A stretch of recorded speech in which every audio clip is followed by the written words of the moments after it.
Hi everyone. Welcome to my introduction to web development. Web development is the process of creating and maintaining websites. It includes a variety of tasks such as creating content, designing websites, coding web pages, and managing databases. In this video, I'll be explaining the basics of web development and introducing you to the different tools and technologies you'll need to get started.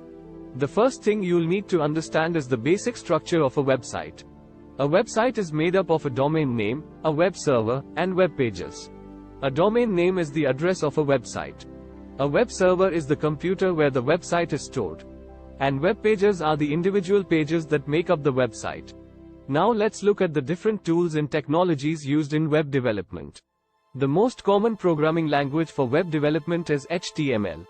HTML stands for Hypertext Markup Language and it's used to create the structure of a website. It's a relatively easy language to learn and there are many tutorials available online.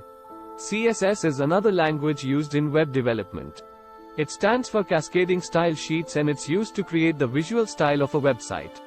It includes things like colors, fonts, and layout. JavaScript is another programming language commonly used in web development. It's used to create interactive elements on a website such as menus, forms, and animations. Lastly, web development also requires knowledge of databases. A database is a collection of information that can be accessed and manipulated by a website. Common databases include MySQL and Microsoft SQL Server. So that's a brief introduction to web development. I hope this video has been helpful and has given you a better understanding of the basics.